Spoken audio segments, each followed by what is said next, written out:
All right, we're getting ready for the recharge, 450 grams. We've done our vacuum.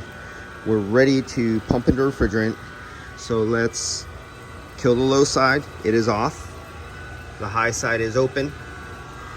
The liquid, of course, is closed. Otherwise, we'd have a mess because the vacuum is still open. And if I were to feed refrigerant in here, I would get splashed up with refrigerant oil, which just comes shooting out of the exhaust, and I'd be all oily and green for the rest of the day with UV dye. So let's not do that, and let's kill the vacuum. And we're looking for 450 grams into this 2020 Toyota Corolla. So we're gonna kill the vacuum. Vacuum is dead. There we go.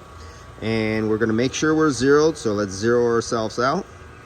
And every time you zero yourself out, you always want to double check. Never trust any electronic equipment that you could go up in weight and you go back down in weight. Okay, so now we're ready. We can now read. We want 450 grams. So keep note of the time. Tell me how many seconds it takes to charge up the system. 1, 2, go. 450 grams is what we're looking for. There's 100. There's 200. There's 300. And let me clear it. 420, 430, 440. I'm going to stop close enough there. I know I have more. Yeah, one little bit. 450. Okay, done. How many seconds was that? And remember, all recharges are like that. Don't let anybody tell you different.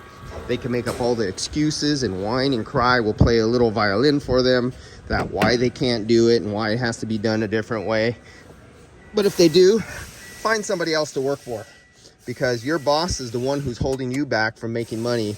But you have to go out and get educated to yourself to a level where you're better than your boss. You can either work with the owner of the company and you can make money together. Otherwise, it's time for you to leave and look elsewhere for a better match. There's always somebody out there smarter than you. There's always somebody smarter than your boss. There's somebody out there 100 times smarter than me. But we always got to seek to go up. Don't accept moving to the left or right. Don't go down. Always move yourself up in life. All right, so let's start this thing up.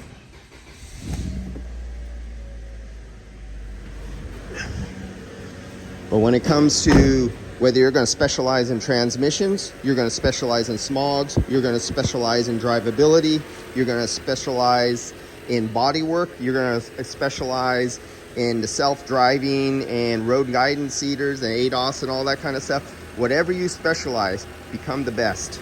Don't become some second-rate hack like most of the bosses are, because they're just trying to make money, but you don't make money because they're incompetent and they cannot properly manage you. Learn how to manage yourself and teach your boss so you both can make money better. If he doesn't want to make that deal, take a hike and go somewhere else. Take your skills somewhere else, or go into business for yourself. Go back to college at night, learn bookkeeping, learn a little bit of management, be really good at controlling your products, and don't waste money. There's a lot of things you got to educate yourself on. All right, I'll come back to this one, and I got to jet off to the other one and fill the other one off right now. And for some reason, this is not, those are big figs. Hey, this is an aftermarket condenser? A brown box or whatever. Yeah, that's what I thought. Okay, that's all I need to know. Yep, aftermarket condenser here. How can I tell? Because I have 200 PSI. The fan is going really good. And I should not have 200 PSI. I've done hundreds of these freaking Toyota Corollas. Literally hundreds. And no way in hell, it's only like 71, 72 degrees out. There's no way in hell I should be having 200 PSI right now. And let me look really close here. I don't know if you can see it, but it has real wide fin spacing. It looks like about 16 fins in an inch. I don't think it's 14.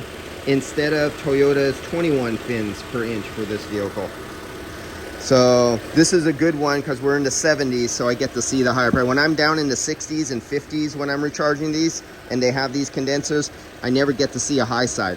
because when you have a bad condenser that has poor finnage, it'll fool you, because when it's cold outside, it'll artificially lower the head pressure, and the lower fin rate is enough to compensate that. It can bring the head pressure down really low when it's a bad condenser. But as the temperature goes up, it could start showing that it's a bad condenser, because you'll get this really high side. I don't have this down. Let's get some low side over here, but it doesn't matter.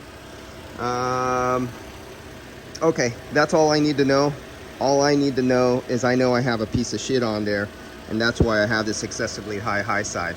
So this is just one of those good examples. I don't get them this bad that often. You should see these. When I get one of these condensers and it's like 90 or 100 degrees outside, this thing is floating like 390 psi, and it shouldn't be. And then the engine lugs down, gas mileage goes down, and if it's a hybrid, the engine never shuts off, because the electric compressor has to whine so much to work against the head pressure and draw so many amps. The high voltage battery is constantly being drained, and the gas engine has to stay on to turn the generator to keep charging the high voltage battery. And so this is a good indication of one of those piece of shit aftermarket condensers. I'm glad the technician who installed this was here to tell me that, yeah, it was. And now that I get my eyes down there and I look at the fin count, I know it's not OEM. All right, jetting off to the next one right over there, and that'll be the next one.